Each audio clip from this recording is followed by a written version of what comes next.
女人只是摸了摸墙上的文物，竟意外穿越到了21世纪。永安21年，饥荒千里，顾小满一家3口已经饿了整整3天。满儿，再去柴房看看吧，哪怕还有一把草根也好。哎，娘，我这就去。柴房除了一些干柴，别的什么都没有，绝望如冰冷的海水，一寸寸将他淹没。他将脸埋进膝盖，无力地靠向土墙。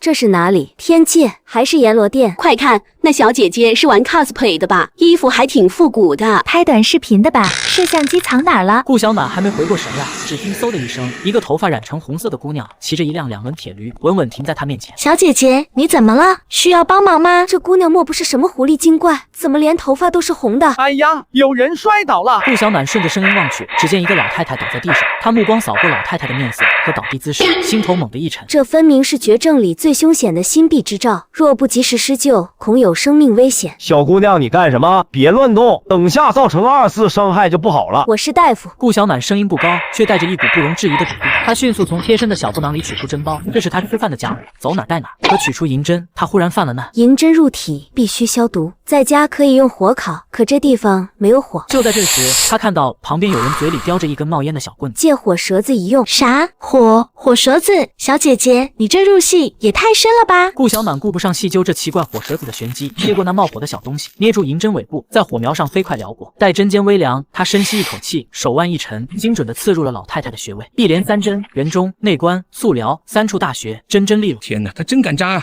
活过来了！我的妈呀，神医啊！就在此时，一辆红色的钢铁巨兽猛地刹停在路边，一个中年人猛地冲下来。妈，您怎么样了？姑娘，谢谢你，太谢谢你了。加个微信，我先把我妈送去医院，回头再来感谢恩人。见顾小满不说话，中年人只当是他不方便加微信，连忙从怀里掏出一叠厚厚的纸塞进他手里。既然恩人不方便，那这点钱你一定要收下，我得赶去医院了。这只是钱。话音刚落，肚子不争气的发出一声哀鸣。小姐姐，这就是钱，可以买吃的。你看，就是那边那个摊子。多谢姑娘。店家，这些纸钱可以买一份饭吗？美女，这些钱不光能买一份，还可以买下我整个摊位，并附送一个单身的我。美女，店家打趣小女子了。这店家身强体壮，守着满锅白米肥肉，怕是早已妻妾成群了吧？竟还来打趣我一个面黄肌瘦的小村姑。那我这个猪脚饭一份20，你这只要1张就能买5份了。顾小满低头看了看手里那厚厚一叠印着100的纸，眼睛越睁越大，两眼放出光来。店家，我要5份。白花花的大米饭，油亮亮的猪脚，他坐旁边大口大口往嘴里扒，吃着吃着，眼泪就掉下来了。回家的路上，顾小满忽然停住了脚步。一家店铺门口，一袋袋精米像沙土一样随意的堆放在门外。在永安，1斗米就能娶一个黄花大闺女，而在这里，你雪白雪白的精米竟然像沙土一样被随意的堆在门口。他没有多留，他攥紧了怀里能救爹娘性命的那几盒饭，加快脚步。可是怎么回去呢？我记得自己好像是靠着墙就出现在了这里。他靠过去，闭上眼睛，等了又等，毫无反应。爹娘已经3天没吃饭了，怕是熬不过今天了。怎么办？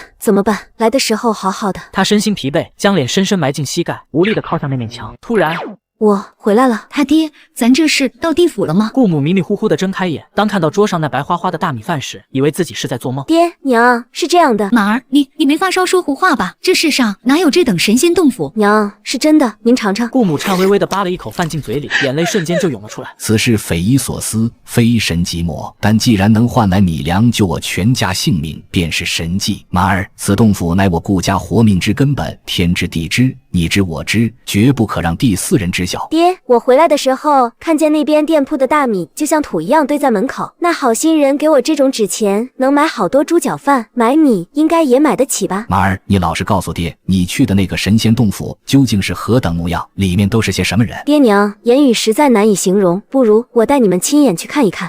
这使得吗？我等凡夫俗子也能窥探天界吗？可以的，娘。一家3口摸进了柴房，顾小满深吸一口气，靠着那面墙蹲下。爹娘，我过来了，你们也试试。怎么回事？我来试试。顾母也凑上来试了一回，结果同样如此。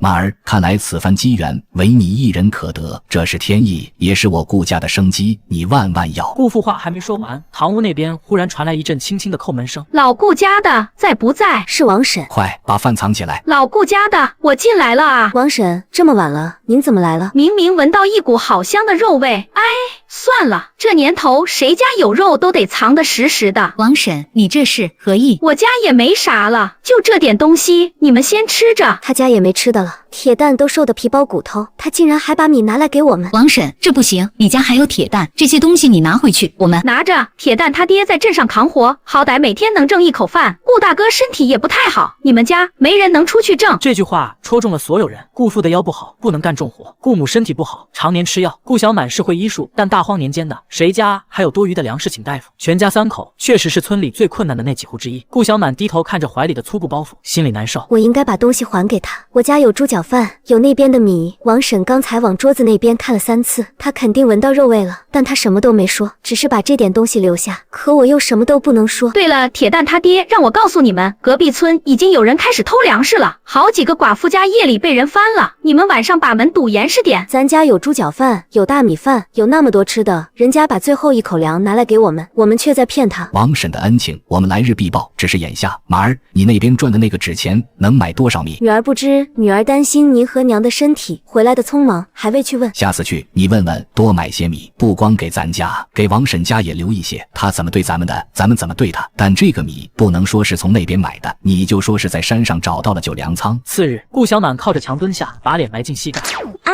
鬼呀！女人只是摸了摸墙上的纹路，竟意外穿越到了21世纪。啊，鬼呀！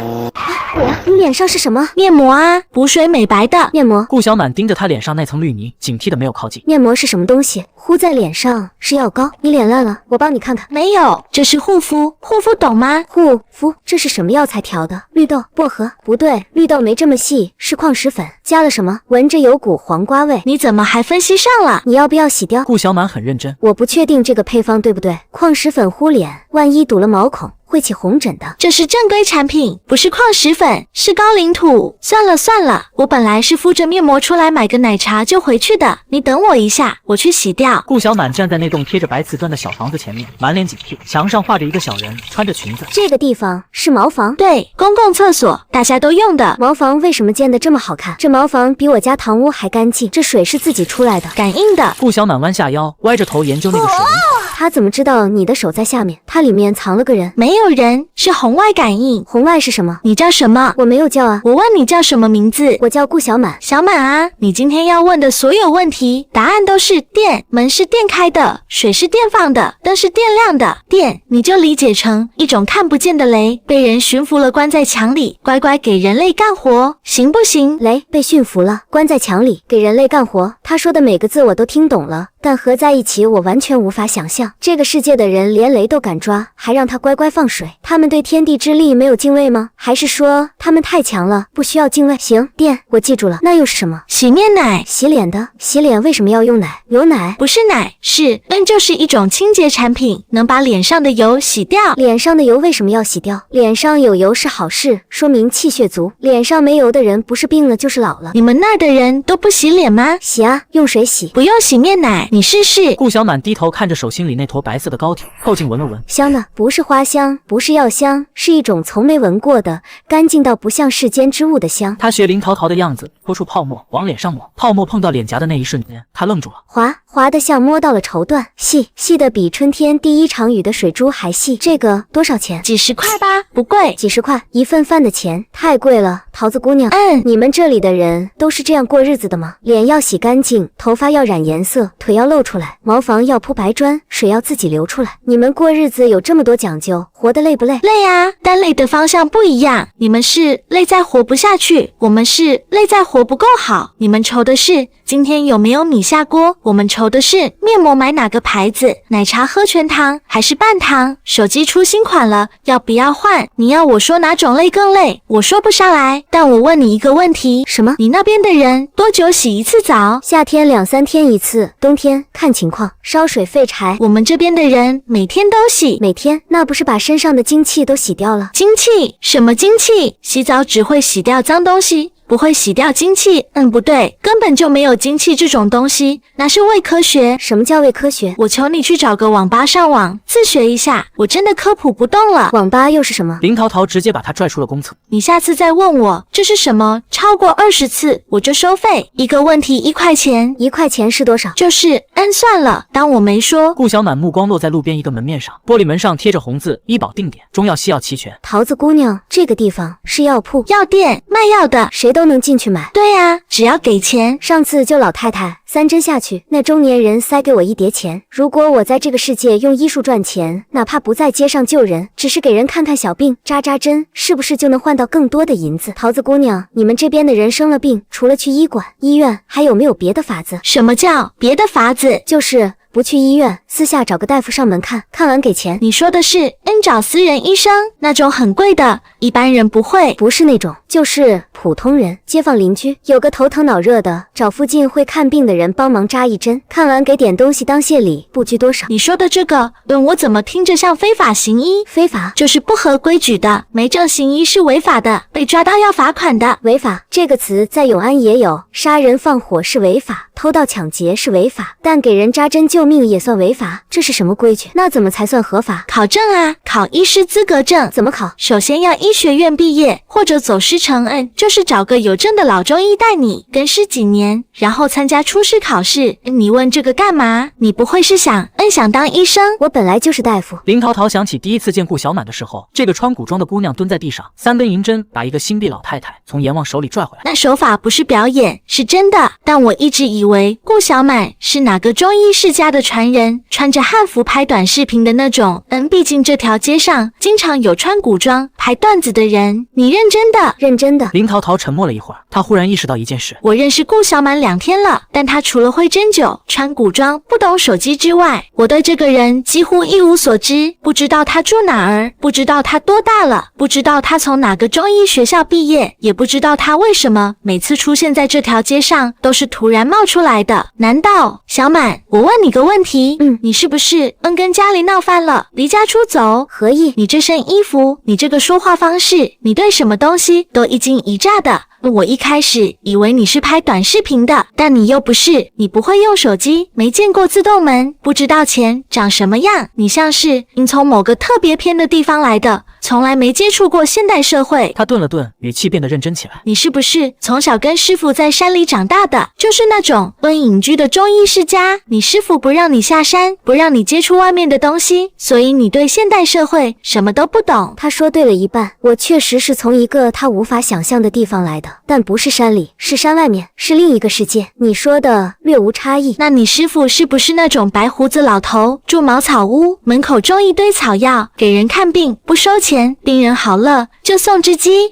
鸡无差异。天哪，还真的有这种人。但你师傅教你的那些，在现在这个社会没有证是不行的。你想靠这个赚钱，首先得拿到师承出师证，然后再考助理医师，再考执业医师，这条路至少要5-6年。5-6年，王婶等不了5-6年，村里那些饿肚子的人也等不了5-6年。我可以在永安给人看病换粮食，但永安的人自己都没粮食，怎么看病？猪脚饭是这边的，大米是这边的，我得在这边赚钱，但这边不让我赚钱，有没有快一点的法子？有，我认识一个人。谁？我舅舅，他是开中医馆的，有正规执照，而且他特别喜欢挖掘民间中医。你要是能在他面前露一手，让他看看你的针法，说不定他愿意破格收你当徒弟。有了他的师承关系，你考证至少能快一半。顾小满眼睛亮了，但他还没来得及说话，林桃桃又加了一句：不过我舅舅这人有个毛病，他不信短视频。我跟他说你针灸救人那事，他看了一眼视频，说现在拍段子的人多了，谁知道真的假的？那怎么让他信？当面扎给他看啊！明天下午我来接你，带你去他医馆，你当着他的面扎针，他一看就知道真假。好。哎呀，完了，我下午还有个直播任务没做，今天先散了，明天见。他跨上小电驴，突突突的跑了，红色头发在风里编成一团棉花糖，而顾小满则在杂货铺里买了2袋东北棒，消失在门。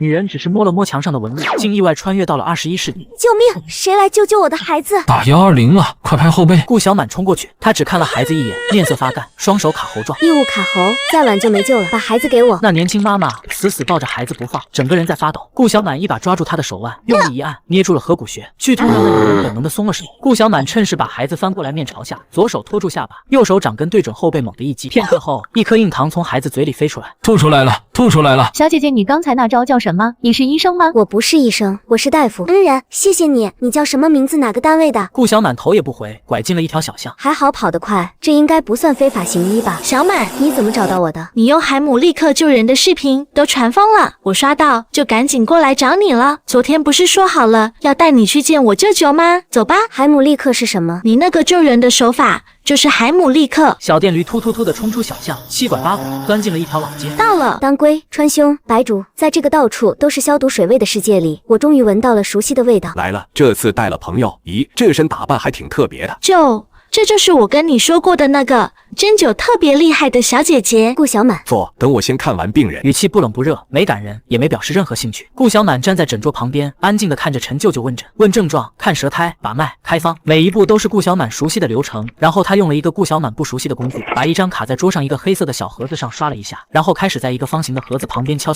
他不写纸方子，他在一个小方盒上敲出来的字直接印到纸上。病人拿着纸去药房抓药，省了笔墨，省了认字的时间，但还是那个方子。老太太拿了方子走了。说吧，什么针法？心臂急救，3针，人中、内关、速疗。丫头，这套针法我看着淘淘发的视频了，确实利落，但是短视频上会扎针的人多了，有的是真本事，有的是花架子。你是跟谁学的？我师傅苏老大夫，学18年。苏老大夫？哪个苏？在哪个医院？还是自己开馆的？顾小满沉默了。师傅早就去世了，葬在永安18年的后山上，坟头长了一棵野枸杞。我师傅已经过世了，他的针法我能演示。陈舅舅看了他一眼，没有追问。他站起来走到诊床旁边，躺了下去。来，我演示给您看，不是给您扎。我知道，但演示的有个病人，我就是病人。舅舅，你不是？闭嘴！我这肩膀举不起来，3个月了，中医西医都看过。你说你能扎好，你现在就扎给我看。这个第一次见面的中年大夫，二话不说就躺上去让我扎针。他不问我的来历，甚至不问我有没有证，他直接拿自己当考题。您不是怀疑我吗？您不怕我扎错？你能把心臂发作的老太太从阎王手里拽回来，哪怕是花架子，总归治不死我，最多就是治不好。治不好我就能确定你这套针法是花架子。顾小满站在诊床边，忽然对这个躺着的男人有了几分敬意。他不是不信我，他是太信了。他看了视频就认出了针法的价值，但他不敢轻信，所以才要用自己的身体来验证。这个人是真正的大夫，不管哪个朝代的大夫，愿意拿自己是真的人都不多。他卷起袖子，从怀里取出针包，7根银针在诊床边的灯光下泛着冷光。陈舅舅侧头看了一眼他的针，表情微微变了一下。他认出了那套针的制式，不是市面上买的标准化银针，是老式手工打的，针尾有极细微的垂纹，每一根针的粗细和弯度都略有不同。这种针我只在一个地方见过，我师傅留下的一套古董针具，据说是民国时期传下来的。顾小满没有注意到他的眼神，他正在专注地找穴位。酒精棉消毒，他现在不用借火折子了。林淘淘给了他一包酒精棉片，然后针尖落在陈舅舅的肩膀上。第一针肩鱼，入针半寸，捻半圈。第二针臂如，斜刺入肌，针尖循着经络的方向往上走了1分。第3针曲池，他忽然顿了一下，因为陈舅舅的肩膀上有一条旧伤疤，缝过针，愈合后留下了不规则的疤痕。这疤痕正好横在曲池穴上方的经络走向上，把皮肤和肌肉拉歪了。这条疤是刀伤，10年前做的肩关节手术，打篮球脱臼了，反复脱，做了关节镜。顾小满听不懂关节镜是什么，但他看懂了这条疤对经络的影响。正常的经络是顺着肌肉纹理走的，但这条疤把肌肉拉歪了，经络也跟着偏了大约半分。如果按标准取穴法来扎，针尖会落在经络偏移之后的位置上，那就扎不好。他指尖在疤痕周围轻轻按了半圈，找到了被拉歪的那条经络的重新走向，然后把第3针往下移了大约半寸，针尖斜着刺入。这一针摁是不是偏了？疤痕把经络拉歪了，穴位跟着经络走，不是跟着皮肤走。陈舅舅忽然睁开了眼睛，他盯着顾小满看了片刻。你刚才说穴位跟着经络走，不是跟着皮肤走，这话是谁教你的？我师傅。你师傅的原话是什么？学者，精气之所过也，精气有变，穴亦随之，不可以皮肉之定位定穴，当以气之所制定穴。陈舅舅表情已经不是刚才那种端着的样子了，带着一种看到了不该存在于世上的东西的神情。顾小满没有注意到他的表情变化，他正在专心收针。这段是《真经》里的原文，失传了至少200年，只剩断简残篇，没有完整版本流传下来。你读《真经》，难道你手里有全本？他语速很快，顾小满没有否认，也没有承认，只是安静地把银针一根根收回针包里。桃子说你从小跟师傅在山里长大，没接触过外面的社会。我今天本来不太信，现在我信了。你的针灸手法不是学院派的路子，也不是民间野路子，是古法。他把自己的左臂举起来，举过了头顶，没有疼，没有卡顿，举得稳稳当当。3个月了，第一次能举这么高。高。我早就说了。对了，听淘淘说你想考证，想，我可以收你，但你得明白，我收你不是因为你救了老太太，也不是因为淘淘的面子，我收你是因为你那句学者精气之所过也。你知道这句话意味着什么吗？意味着我师傅教的东西是真的。没错，从今天起，你是我的师承弟子，每周来医馆跟诊3天，其余时间你自己安排。你的手法不用我教，但你得补理论、解剖学、生理学、药理学、卫生法规，这些考试都要考。顾小暖看着他，忽然觉得这个人说话的方式和永安那边的长辈不太一样。永安的师傅收徒要先拜祖师爷，磕头敬茶，跪着叫师傅。他什么都没要，没有仪式，没有排场，就是把事办了。谢谢陈大夫。叫陈舅舅或者陈老师，在淘淘面前叫陈大夫，他该笑我了。太好了，太好了，小满，你以后就是我舅的徒弟了。以后你得叫我师姐。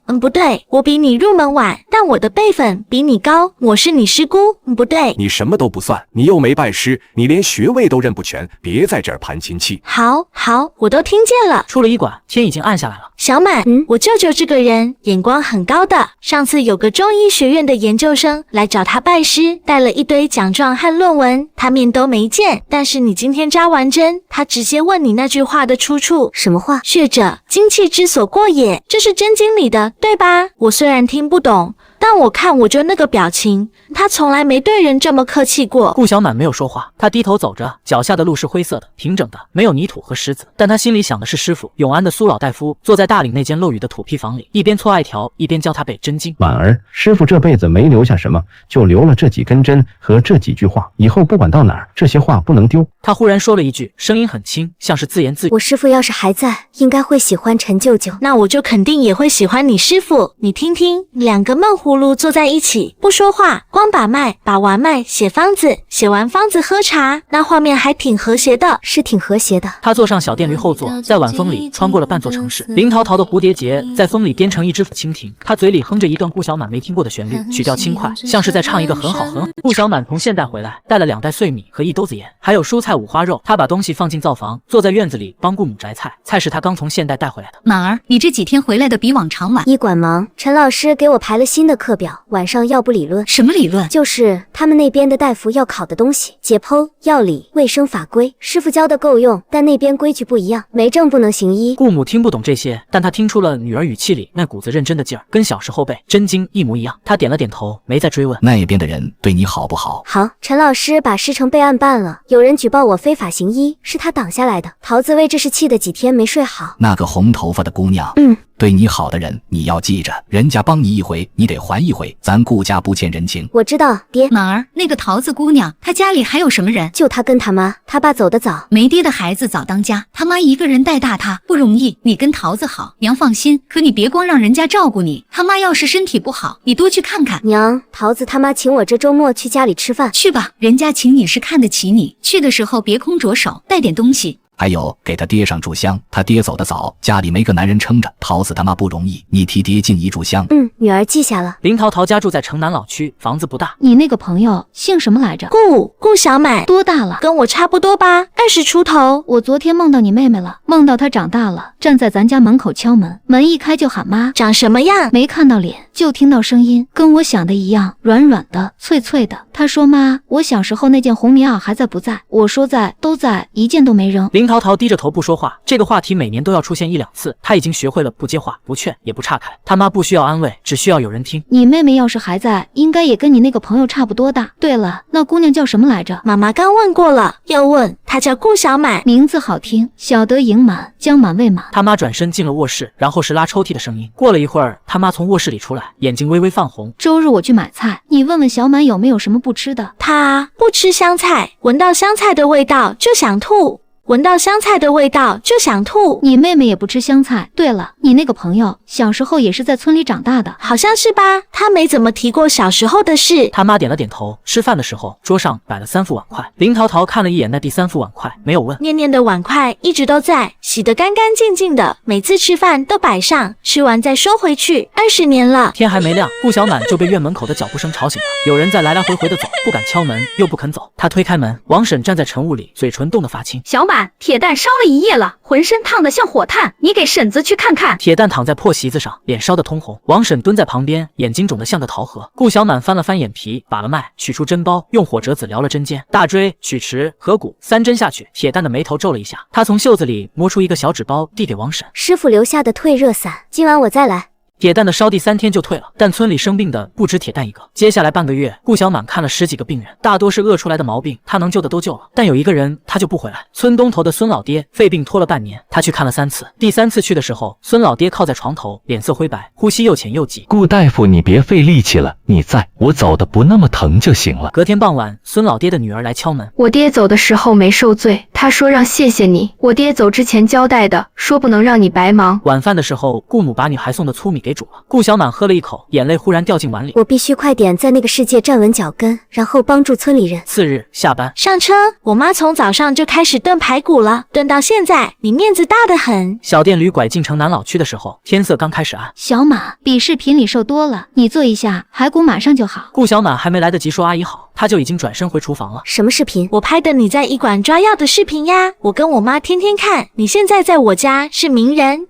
你现在在我家是名人。吃饭的时候，林淘淘他妈一直在给顾小满夹菜。妈，你让人家自己夹。小满，你吃你的，别理他，他就是见不得年轻人瘦。你懂什么？你天天吃也没见你长肉。小马，你今年多大了？23。23好啊，年轻。淘淘有个妹妹，要是还在的话，也跟你差不多大。桌上安静了一排，他换了个话题，问医馆忙不忙，陈舅舅严不严。吃完饭，他去厨房切水果，顾小满在客厅里等着，无意间瞥见电视柜上摆着相框，有一张全家福。小马，以后周末没事就来家里吃饭，别跟阿姨客气。谢谢阿姨。谢什么？多双筷子的事。你妈人真好。林淘淘发动了小电驴，突突突的声音在楼道口回荡。他以前不这样的，以前家里来客人，他打个招呼就回卧室了，这几年才愿意跟人吃饭。今天他说了好多话。小电驴在夜色里穿行，对于顾小满来说，一切就像是一场美梦。孙老爹走后第3天，天还没亮，顾小满就醒了。他坐在院子里看着桃花看了很久，他想到一条能救村民的路子。不能再死人了。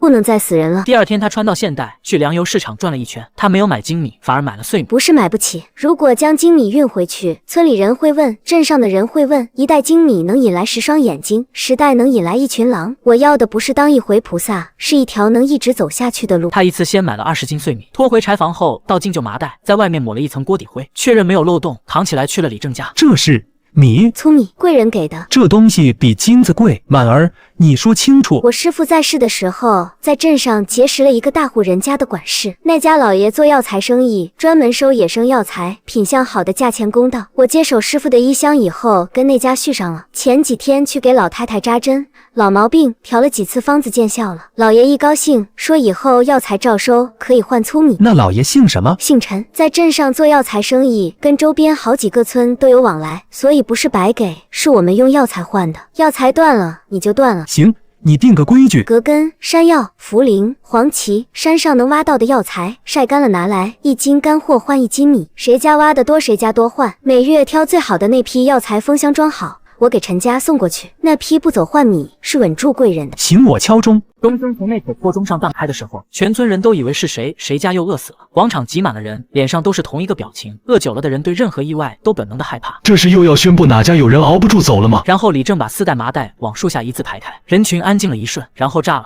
米，真的是米！一个40多岁的汉子直接抓了一把碎米，翻来覆去的看，看着看着就哭了，哭得像个小孩。是真的米，不是做梦。李正让人往后退了2步，把规矩讲了一遍。接下来的日子，天不亮就有人背着竹筐上山。娘，您怎么哭了？没事，就是觉得咱们家马儿长大了。娘，女儿20有3了，在娘眼里，你永远是娘抱着从柴房走出来的那个小丫头。顾小满低下头，没让他娘看见他咬住的下唇。半个月后，隔壁村的小地痞赖三带着几个人来了，抱着胳膊站在顾家院门口，笑得很客气。顾大夫，听说你这儿收药材，怎么个收法？也跟咱说说呗。顾大夫，听说你这儿收药材，怎么个收法？也跟咱说说呗。葛根、山药、茯苓，晒干了拿来，1斤干货换1斤米，不分村，谁挖的谁换。1斤啊！能不能看在我的面子上？你有啥面子？我们大岭村的人是自己扛着锄头上山挖的，你是带着人堵我家门口来的。大岭的人一斤换一斤，你是隔壁村的，要不要再加？顾大夫，你一个丫头片子，别太狂！你这米从哪儿来的？你家那个贵人姓什么叫什么？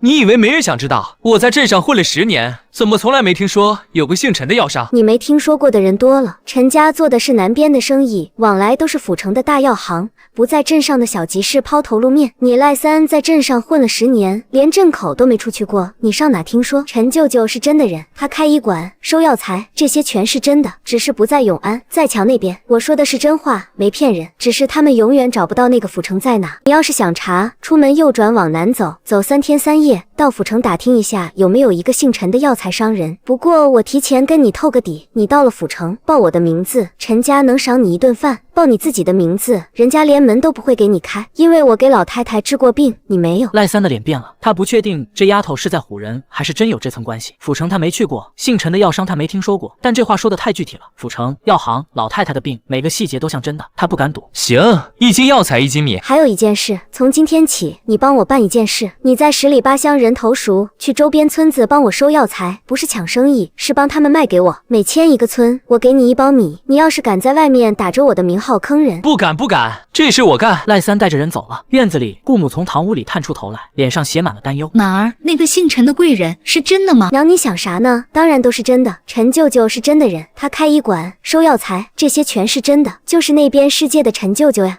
那天晚上，顾小满把换来的药材分类装好，搬进柴房，放在最显眼的位置，给陈舅舅的，明天带去。第二天，他靠着墙蹲下，把脸埋进膝盖。孙老爹，我救不了你，但大岭不会再有第2个孙老爹了。只要还有人愿意上山挖药，只要陈舅舅还在那边开医馆，这个买卖就不会断，大岭不会再饿死人了。来了，陶陶在楼上等你，说有好东西给你看。先别叫他，陈老师，你来一下。什么好东西？又是野格根，上次那批卖的不错，老周那边。顾小满从里面抽出一根用红绳扎好的格根，这格根是野生的，比人工种植的粗了不止1圈，切面透着淡黄色的光泽，纹理细密均匀。这个茯苓没熏过硫磺，草木灰裹着存的。这个山药的切面是你自己切的？村里王婶切的，教了3遍才会，切废了2根，我让他拿回家自己吃了。还有这个野党参，细瘦，须子完整，品相不算漂亮，但每一条根须都保留完整，没有断口。陈舅舅拿起一块，舌尖轻轻舔了一下，愣了片刻。你知道现在市面上1斤野生格根多少钱吗？不知道。你知道现在市面上1斤野生格根多少钱吗？不知道。那你知不知道你拿来的这批茯苓比我上次从批发市场进的货好了不止1个档次？上次那批是老周帮我调的，老周干了20年药材，挑出来的货不如你村里王婶晒了3天的。之前你拿来的样品我就觉得品相不一般，以为是你运气好碰到了好山头，现在看来不是运气，是你们村的炮制手法有问题，太老道了。这不是农民自己琢磨出来的，是有人教过。你那个师傅他到底教了你多少东西？够用，这些我全要了，以后有多少要多少。小满，你来了，怎么不叫我？快上来！你又染头发了，好看吗？樱花限定色，我排了3个小时队。林淘淘把顾小满拽进来，按在床边坐下，然后神秘兮兮的从抽屉里掏出一个盒子，藏在背后。我有东西给你，你先闭上眼睛。你上次让我闭眼，往我嘴里塞了1颗酸糖，这次不是吃的，快闭上。这次不是吃的，快闭上。这是闺蜜手链。什么是闺蜜？闺蜜就是那个吃你剩饭还嫌弃你饭量大的家伙。什么意思？就是闺中密友了啦。这是我妈自己编的，编了好几版。铃铛是从我小时候戴的一对脚镯上拆下来的，现在买不到这种老银铃了，好看吗？顾小满没有反驳，他转了转手腕，铃铛叮铃响了一声。他忽然想起念念，林淘淘说她妹妹小时候脚上带着2个银铃铛，走路叮叮当当的。你之前说念念小时候脚上有铃铛？对啊，2个挂在虎头鞋上的，她走到哪儿想到哪儿。我妈说不用看就知道她在哪个屋。顾小满低头看着手腕上的铃铛，满是疑惑。难道是拆了念念的铃铛给我做了手链？可是她妈妈不是很想念念吗？怎么会把她的东西拆了给我？她没说为什么，只是说买不到老银铃了。你干嘛不说话？不喜欢可以摘的，我换个别的。喜欢不用换，喜欢不用换。林淘淘笑了，她坐到顾小满旁边，把自己的手链也摇了摇，2个铃铛一起响，叮铃叮铃，像是在说一句只有他们能听懂的话。小满，你上次从我家走了之后，我妈念叨了你好几天。念叨什么？说你这孩子太瘦了，说你肯定没好好吃饭，说你下次再来要多炖点排骨。她还说，你吃东西的样子有点像念念。念念也挑食？不是挑食，念念喝汤的时候喜欢先吹3口，就3口，不管烫不烫都吹。你那天喝排骨汤也吹了3口，就3口，我妈看到了。顾小满没有说话，他想起那天在林淘淘家喝汤，汤很烫，他吹了3口才喝，第1口、第2口、第3口，习惯性的自己都没注意到。桃子，你也吹了3口？废话，念念是跟我学的。下次你去我家，我妈说想跟你学做葛根糕，她说她小时候看她奶奶做过，后来忘了。还有，算了，没什么。林淘淘把到嘴边的话咽回去了，她想说的是，我妈还想问问你，你那只藏在腰间的银镯子能不能摘下来给她看看，但她没问，她怕问了之后有些事情就再也回不去了。桃子，你妈是不是很想念念？桃子，你妈是不是很想念念？不是想，是等了20年，想是一阵子的，等是一辈子的。小满，今晚去我家睡。为什么？什么为什么？闺蜜过夜还要理由，而且我妈炖了银耳汤，说天冷了你手凉，让你趁热喝。你不去，她肯定念叨我一晚上。去吧去吧去吧。行，你别不。你答应了。你刚才说行，你居然说行，我还准备了一肚子话要说服你，你一个行字就给我堵回去了。那不行，不行不行，你已经说了行了，不许反悔。走走走，现在就关店，我就那边我来说。妈，我们回来了。妈，你染头发了，这都多少年了，你竟然染头发，还换了新衣服。妈开心，小满来了，快坐，银耳汤马上好，我多炖了一会儿，胶都出来了，趁热喝，天冷你手凉。我看你上次来的时候穿的也少，秋天了多穿点，别仗着年轻就不注意。顾小满低头喝了一口，吹了3口，又喝第2勺。小满，你小时候是在村里长大的？山里。想家吗？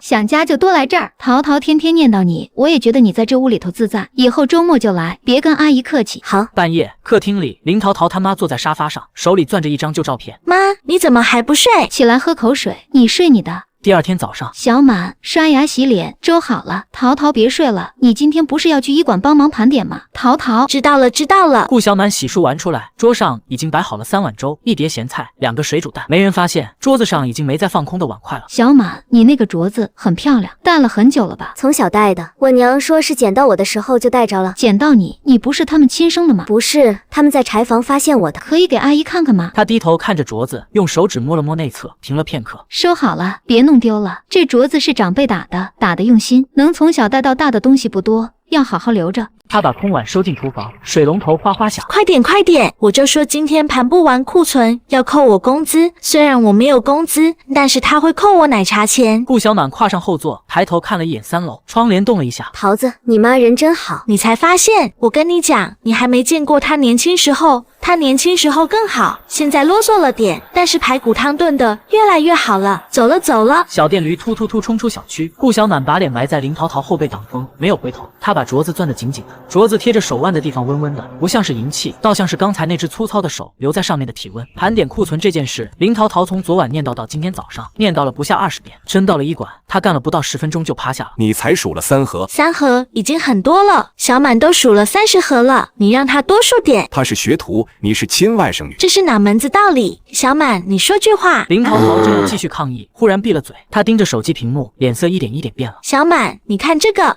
小满，你看这个。屏幕上是一个本地论坛的帖子，标题写着网红针灸女到底有没有证，专业人士涉嫌非法行医。帖子里贴着顾小满在大街上救老太太的视频截图，又贴了他在医馆给人扎针的照片，底下有人跟帖报了陈氏中医馆的地址。还有一个帖子说你没有医师资格证就是非法行医，还说你在医馆里长期无证执业。这些是什么人？他们怎么知道这些事的？顾小满看着屏幕上那些字，有些词他不认识，但他认出了照片里自己那张脸。桃子，这是什么意思？就是没有证就给人看病是违法的。但他们凭什么这么说你？你又不是为了赚钱，你是救人。你救那个老太太的时候根本没收钱。那我在医馆给人扎针呢？林淘淘张了张嘴，没说出话来。陈舅舅推门进来，手里拿着一个信封。我刚从上面回来，有人实名举报我们医馆使用无证人员从事医疗活动，下午有人来检查。小满，你得配合调查。林淘淘一把抓过通知书。什么叫非法行医情节严重，可能面临行政处罚？他治好了那么多人，这也要罚。他治好了那么多人，这也要罚。桃子，别嚷！举报的人我不确定是谁，但帖子里的照片有的是在大街上拍的，有的是在医馆内部拍的，说明有人盯了很久，大概率是同行。但不管是谁举报的，他们说的不是没有根据。小满没有证，在医馆里给人做针灸，按法律确实可以认定为非法行医。不过我给你办过师承备案，手续齐全。你在医馆的行为属于师承学习，不是独立职业，这是我们的底牌。如果他们认为我不是学习，是独立职业呢？那就看你怎么说了。下午他们来，问什么答什么，不要多说，不要解释，不要撒谎。你做过的每件事都是真的，真的东西不需要编。顾小满点了点头，林桃桃坐在旁边，越想越气。凭什么救人也犯法？不犯法，但不是所有的救人都是合法行医。那之前在街上救老太太呢？那也算吗？那不一样，那是紧急情况，见义勇为。他们不会拿那个做文章，他们做文章的是我在医馆里做的事。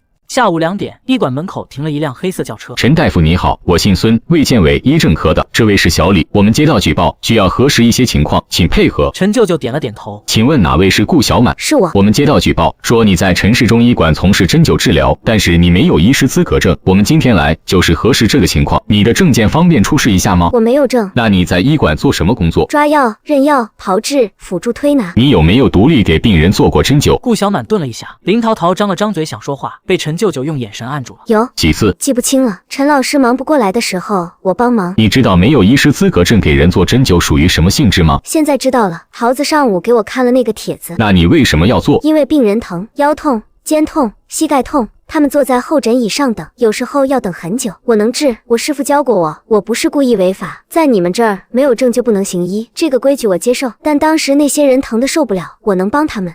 在你们这儿没有证就不能行医，这个规矩我接受。但当时那些人疼得受不了，我能帮他们。你刚才说你师傅教过你，你师傅是谁？苏老大夫，我们村里的老大夫，我跟他学了8年。有行医资质吗？顾小满不知道怎么回答。陈舅舅站起来，从抽屉里拿出一份文件，交给孙科长。他师傅的事我来补充，这是小满的师承备案材料，已经过了公示期。他虽然暂时没有证，但在我医馆的身份是师承学员，不是独立职业人员。按照传统医学师承和确有专长人员医师资格考核考试办法。我知道这个办法。陈大夫，你这个师承备案是在被举报之前办的？对，收徒当天就办了。之前视频里的是你吗？是。当时什么情况？老太太倒在地上，脸色发青，嘴唇发乌，绝症里的心闭，不救1刻钟就没命了。我手边有针包，就扎了。你那个时候有证吗？没有。那你知不知道在当时的情况下你也是无证行医？那你知不知道在当时的情况下你也是无证行医？不知道，在我们那儿会治病救人的就是大夫，大夫救人不用证。情况我们初步了解了，后续会调取医馆的监控录像和就诊记录，核实你在医馆的实际工作内容。如果确认你没有独立接诊、独立开方，只是跟师学习，那就不涉及非法行医。街头的紧急施救属于见义勇为，不是调查范围。你那个师承备案的手续没有问题，公示期也过了，只要你确实是在学习阶段，没有独立职业，就不会被处罚。但有一点你要记住，在拿到出师证之前，你不能独立给病人做针灸，这是底线。记住了。顾大夫，我看过你救人的视频，你很厉害。你刚才说你师傅教了你8年，他把你教得不错，好好考证。门关上了，林桃桃长长的吐了一口气，吓死我了，吓死我了，吓死我了！小满，你刚才说话也太直了，我在旁边都替你捏一把汗，你就直接说我没有证，我记不清了，你就不能委婉一点吗？你就不能委婉一点吗？他问什么我就答什么，你就说的真的东西不需要编。好吧，也对，可是我当时真的以为你要被抓走了。就你刚才为什么不说话？你那个文件拿出来的时机也太掐点了，你提前跟我说一声嘛，我腿都软了。我说了别慌，你不听。我那不是慌，我是替你外甥女的闺蜜担心。不对，小满现在是你徒弟，她出事了，你也有责任。反正我就是担心，小满你晚上去我家吃饭，让我妈炖排骨汤给你压惊。还没惊？我惊了，行了吧？你得陪我压惊。33盒以后是34盒，走，继续盘点。今天我一定要数到100，谁也别想拦我。调查的事过去了好几天，林桃桃还是没缓过来。每天来医馆第一件事就是刷本地论坛，看有没有新帖子，刷完了就骂一句：这些人真闲。小满，你说那个举报的人到底是谁？你得罪过谁吗？没有。你得罪过谁吗？没有。那为什么要举报你？你又没害过人，你治好的病人比那些有证的大夫还多。我越想越气，不行，我得想个办法。你别想了，我已经在想了，我要让他们知道你不是什么江湖骗子，你是真本事的人。你知道我那个账号现在多少粉了吗？20万了，20万人看过你救人的视频，这么多人帮你说话，谁还敢举报你？20万人，如果真有那么多人认识我，知道我会针灸，那下次再有人举报，桃子之前说过，被很多人认识本身就是一种护身符，你想怎么做？你答应了，你之前一直不肯让我拍你。说什么救人的事不能演，这次不演就拍你给病人扎针，真实的那种，我就在旁边看着，不算非法行医，让大家看看你的手法到底有多牛。等视频火了，谁再举报你，你那些粉丝能把举报人的评论区冲烂。你那些粉丝能把举报人的评论区冲烂。粉丝是什么？就是喜欢你的人，你别管了，反正就是很多人帮你说话，做不做？顾小满想了想，点了点头。林桃桃说干就干。当天下午就在医馆里架起了手机支架，陈舅舅在旁边坐着当监督指导老师，有他在场，顾小满扎针就是师承教学，不是非法行医。第一个病人是李婶，李婶的肩周炎犯了，右手举不过头顶，端菜都端不稳。他看到林桃桃在旁边举着手机，有点紧张。桃子，你这拍什么呢？拍我头发没梳。王婶，你别紧张，拍你肩膀呢，不拍脸，你就跟平时一样就行。小满，你扎你的，当镜头不存在。顾小满手起针落，肩鱼、臂如、曲池，3针下去，王婶的肩膀上微微泛了红。留针的间隙里，顾小满又教了他一个简单的活动动作，让他每天早晚各做一次。你抬起来试试。好了，舒服多了。桃子，你拍到了吗？我刚才举起来了，比你上次拍的那个大叔举得高。拍到了，拍到了。小满，你刚才那个捻针的手法再来一次，我刚才没拍到特写。扎完了怎么再来一次？那你再扎一个病人灸，你肩膀不是也不舒服吗？我什么时候说？你说了，你昨天说落枕了。那是前天。当天晚上，林桃桃把视频剪好发出去，标题是针灸学徒小妹治肩周炎，一针下去手抬起来了。第二天早上醒来，播放量破了50万，评论区的热评第一写着这才是真本事。上次那个举报的人脸疼不疼？林桃桃坐在候诊椅上，一条一条念评论给他听。小满，你听这条，我奶奶风湿好多年了，能不能找这个小姐姐看？这条你举报之前那个举报者，还有这条，这手法太稳了，你现在是真的火了，不是上次那种火1、2天就没了，是天天有人来催更。昨天还有品牌方私信，我想找你打广告，一个卖艾灸贴的，一个卖养生茶的。广告是什么？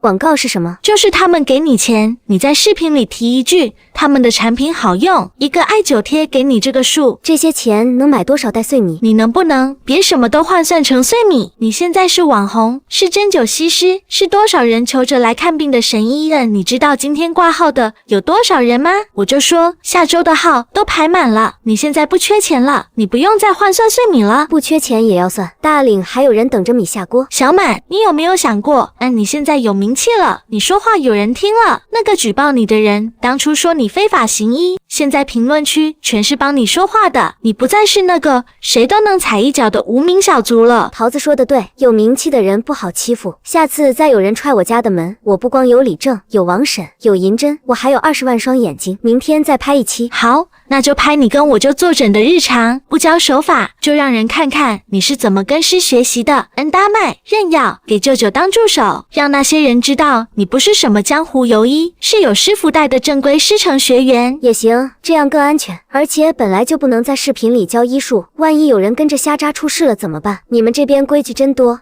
孙科长又来调查？不是调查，陈大夫，上次的调查结论已经出来了，师承备案手续齐全，顾小满在医馆的行为属于跟师学习，没有独立职业，不存在非法行医，街头紧急施救属于见义勇为，不在调查范围内，调查到此为止。我今天来不是说这个的。林桃桃一屁股坐回椅子上，在纸底下闷声说了句：“吓死我了。”那孙科长今天来是？孙科长从公文包里拿出一个牛皮纸信封，信封上印着红头，看起来很正式。省中医药学会的秦老秦仲明教授，你听说过吗？陈舅舅的手顿了一下。中医学会的秦老？对，秦老上次在卫健委开会，看到了小姑那个救人的视频，又调了上次的调查记录。他对小姑的针灸手法很感兴趣，说这套针法他在古籍里见过，失传了，还让我把这个转交给你。他看了看陈舅舅，陈舅舅点头，他才拆开信封，里面是一张纸，抬头写着中医医术，却有专长人员医师资格考核申请表，底下盖着中医药学会的章，旁边还有一张手写的字条，字迹苍劲，只有2行字：小姑娘，你的针法我认得，失传古法，不该被埋没。来省城找我，秦仲明。孙科长，这是什么意思？意思是秦老愿意为你做推荐人，你不需要等师承满1年，可以直接参加确有专长人员的资格考核，这是专门为有真本事但没有正规学历的人开的口子。秦老说，他见过太多民间中医被埋没，你这套针法不能埋没，你通过了考核就能拿到医师资格证，合法的。林桃桃从候诊椅上弹起来，一把抓过那张申请表，反复看了3遍。这是真的，小满，你不用等3年了。秦老，省中医学会，我这书房里有他的书。你之前不是说过秦老是中医界的泰斗吗？就是他给小满写推荐信，是字条，不是推荐信。字条也一样，他亲笔写的，失传古法不该被埋没。这句话说得多好，小满，你看见没有？人家泰斗都说你厉害，就上次那些举报的人瞎了眼。老孙笑了一下，又从公文包里拿出另一份文件。上次被举报的是非法行医，这次走的是正规渠道。小顾的师承备案材料已经在我那儿了，到时候和这张申请表一起提交。秦老那边会安排考核时间，考核分理论和实操2部分，实操由秦老亲自考，理论考医学基础知识。陈大夫，你得给他补课。已经在补了，解剖、生理、药理、卫生法规，他学得快。那就好，秦老那边大概1个月后安排考核，时间够吗？够的。好，那我先走了。小顾，秦老那个人脾气怪，但眼力不假，他说你行，你就一定行，好好考。秦老的推荐信到了之后，陈舅舅给顾小满排了一个密集的补课表，白天跟诊，晚上学理论。自从那天晚上在林桃桃家过夜之后，林桃桃他妈看他的眼神就不一样了，也说不出哪里不一样。他还是照样炖汤，照样念叨他太守，照样在他碗里堆冒尖的菜，但每次顾小满抬头都会撞上他的目光，那种目光不是打量，不是好奇，是某种被压了又压，压了20年，随时会从眼睛里漫出来的东西。这天晚上补完课已经快10点了，林桃桃在沙发上刷手机，忽然喊了一声：“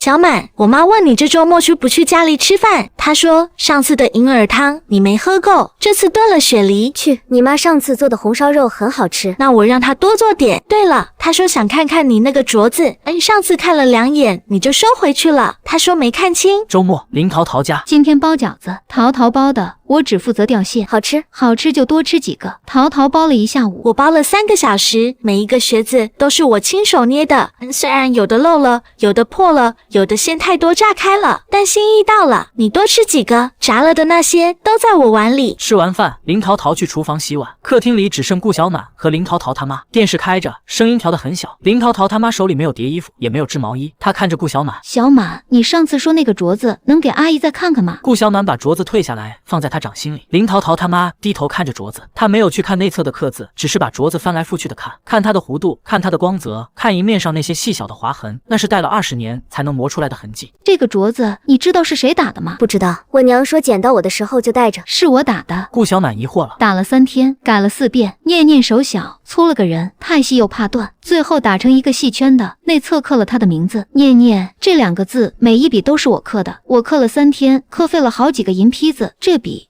这个勾的地方刻得太深了，我一直在想念念长大了会不会个手，结果他没有长大，我不知道他有没有个手。他的声音始终很平稳，但每个字都像是从很深很深的地方挖出来的。小满，你娘捡到你的时候，除了镯子还有别的东西吗？没有，就一身衣裳。什么颜色的衣裳？不记得了，我娘说洗了很多遍，颜色早洗掉了，但她说过衣裳领口上绣了一团红线，不是花，不是鸟，她说看了半天没认出来。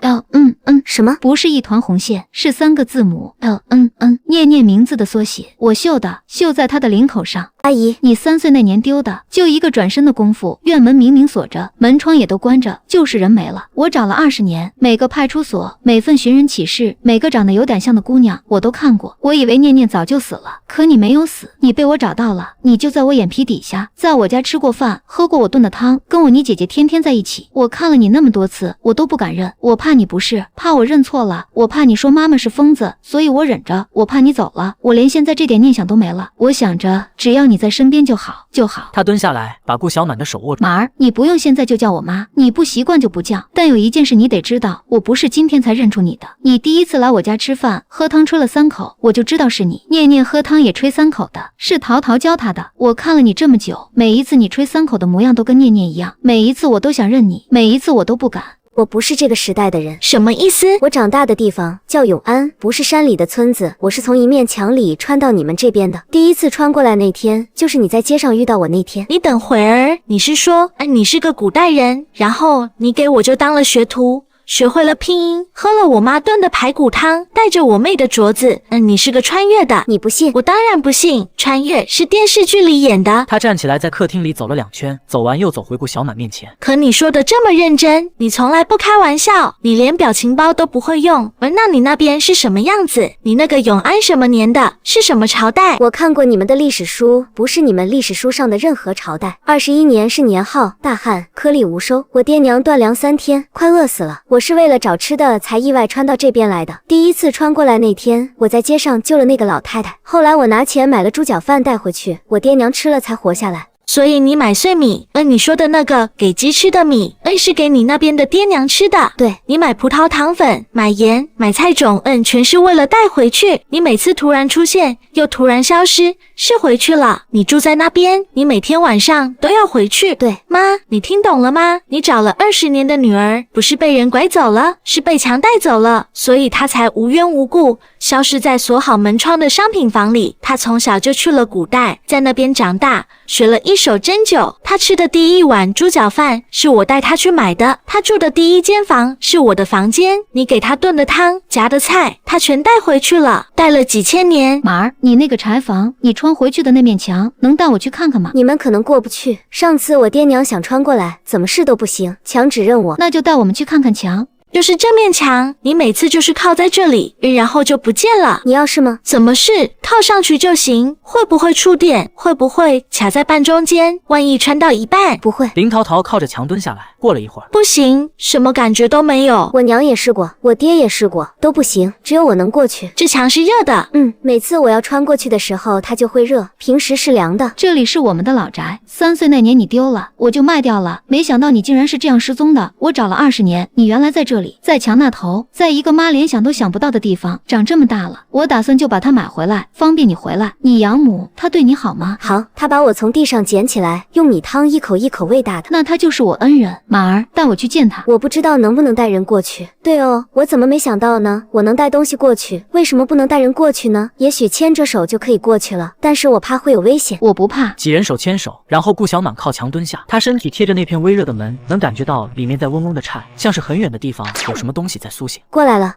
过来了。林淘淘他妈环顾四周，土墙、干柴、月光，空气里弥漫着柴灰和草药混合的味道。这里就是他女儿长大的地方，这里就是他女儿穿了1000年才回来的地方，这里就是你住了20年的地方。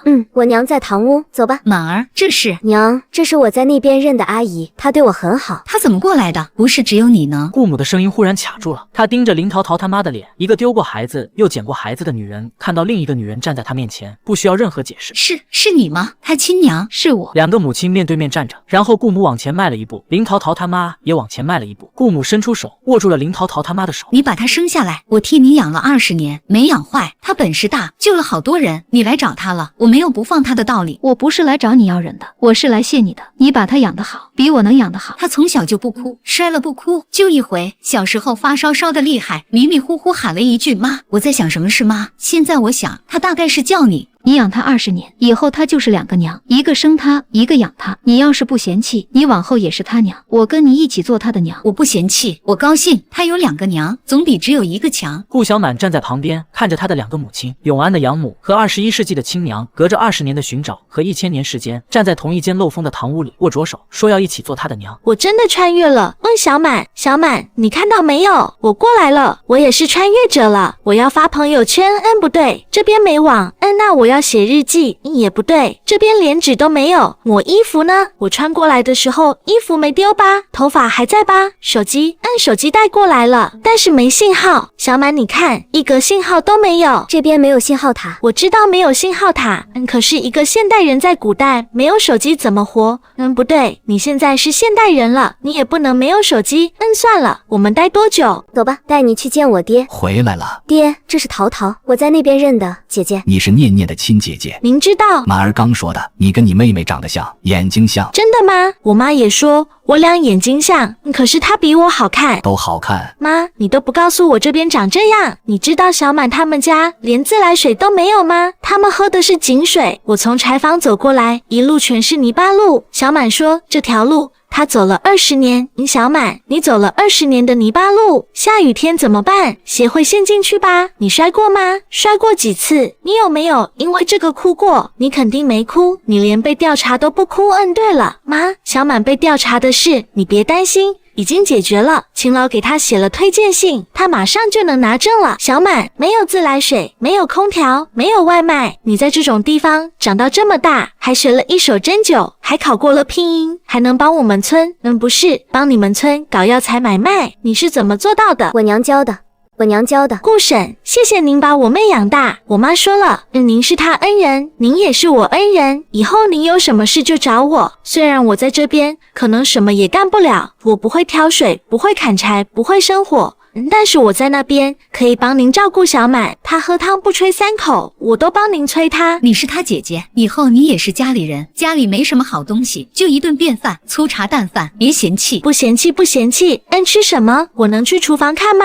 我还没见过古代的厨房。就要是知道我到这边来了，一定羡慕死，他肯定也想过来。他不一定过得来，那我就不是亏了。他收了个徒弟，结果是穿越的，他还不能过来参观，以后会有办法的。顾嫂子，这20年你们是怎么过来的？大旱、饥荒，马儿说的那些，你们带着他是怎么撑下来的？撑一天是一天，最难的时候马儿还小，我跟他爹说，大不了我们去讨饭，但他爹说不行，讨饭的人家孩子以后不好嫁人。后来他跟苏老大夫学了医，村里人就高看我们一眼，再后来他就从墙那边带回了米，一步一步就这么过来了。他带回来的第一顿饭是什么？猪脚饭，一大盒白花花的大米饭，上面铺着油亮亮的猪脚。我说这是神仙吃的饭吧？他说不是神仙，是那边满大街都有的。他就坐在门槛上，一边扒饭一边哭。那个饭盒，黑色盒子，我洗干净了，还留着。猪脚饭是我带他去买的，那顿饭救了我跟他娘的命。他在那边的所有事，我一个庄稼人听不太懂，但我知道他在那边有出息了。他认了亲娘，又认了姐姐，又多了一家人。我跟他娘不会拖他后腿，他想在哪边过就在哪边过。我们在永安给他守着这个家，他在那边也有家。顾大哥，你说错了，不是他在那边有家，是你们在这边有家，我们在那边有家，两家合起来就是一家。往后我们在那边疼他，你们在这边疼他。还有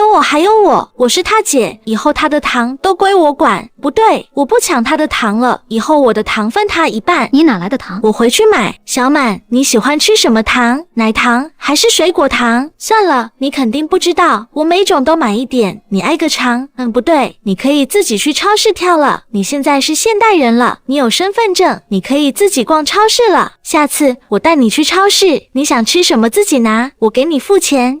大岭村的药材买卖做出名气之后，这天傍晚，顾小满和顾府坐在院子里理账。爹，我想在村里建个药仓，专门存药材，让赖三管收药，王婶管晾晒，李正管账。以后我不在的时候，村里人自己就能把买卖赚起来。赖三那个人嘴油心不坏，上次桑洛村有人拿发了霉的葛根来糊弄他，当场就给退回去了。用他可以，但得有人看着他。你上次说要收徒弟，收了没？收了。春丫，王婶的大闺女，手笨但记性好，认药材一认一个准。爹，我可能要出一趟远门，省城的秦老给我写了推荐信，让我去参加医师资格考核，考过了，我就能在现代那边当正式的大夫，以后药材的销路也能更稳。那就去，村里的事你别操心，我跟你娘看着。你走了，还有春丫，还有李正，还有赖三，虽然我不爱跟他打交道。省城的考核比顾小满想象中简单，秦老没让他背医书，也没考他解剖名词，只是让他当着几个考官的面给3个病人看了诊。他搭脉、辨证、下针，手稳的像在自家院子里晒药材。考完，秦老没说什么，只在他的申请表上批了4个字：确有专长。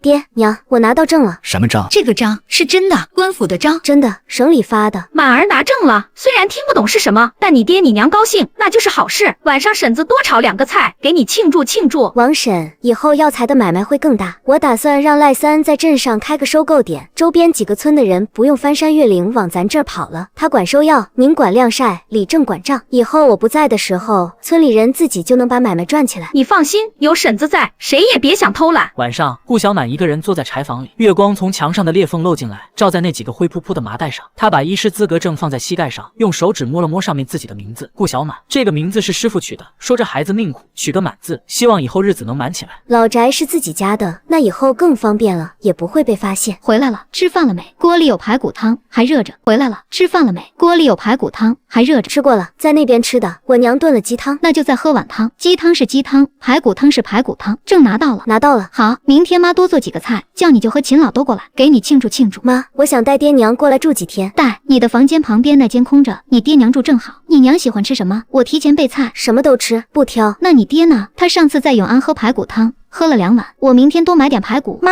我也要喝排骨汤。你怎么不问我喜欢吃什么？你喜欢吃什么你自己不会买，你天天在家，你妹是客人。她不是客人，她是自己人。妈，你偏心，我就偏心。第二天傍晚，顾小满左手拉着顾父，右手拉着顾母，3个人一起靠着柴房的土墙蹲下来。妈，小满他们到了，顾叔顾婶到了，比柴房的草堆软和多了。以后常来做，做习惯了就好了。以前每年念念生日，我都做1碗长寿面放在桌上，等他回来吃。今年不用了。满儿，妈嘴笨，不会说话。满儿，妈嘴笨，不会说话。饭后，顾父顾母还是决定要回去。排骨汤给你娘带回去，她爱喝。红烧肉给你爹的，上次在永安，我看他吃了好几块。他又从口袋里摸出一个小布包，塞到顾小满手里。这个给你，不是什么值钱东西，这是我出嫁的时候你姥姥给我的，给了1对。本来这一个打算念念长大出嫁的时候给她，后来念念丢了，我想这辈子没机会送出去了，现在给你。妈，我没有要出嫁，我知道，先存着，万一哪天你想嫁了，不管是哪边的人，手上的戒指就是妈给你的嫁妆。念念的嫁妆我存了20年，不想再存了，去送汤吧，别让你娘等久了。爹娘，我妈给你们带了汤。顾嫂子，当年你在这间柴房里捡到她，给她带了20年的镯子，为了她20年的米汤，我没有什么能谢你的，就让她在你身边，她在你这边该怎么过还怎么过。我只求你一件事，你说，逢年过节带她来那边吃顿饭，我不多要，1顿饭就够了。不用求，她自己会过去的。她现在可忙了，2个娘1个姐，哪边有好吃的往哪边跑。顾小满靠在那面斑驳的土墙上，左边是永安21年的月光，右边是21世纪。他把手机揣进兜里，风从墙上的裂缝里穿过来，带着永安21年的柴火味和21世纪的桂花香。他靠着墙闭上眼睛，他是顾小满，也是林念念，2个世界都有他的家，两边的月光都认得他。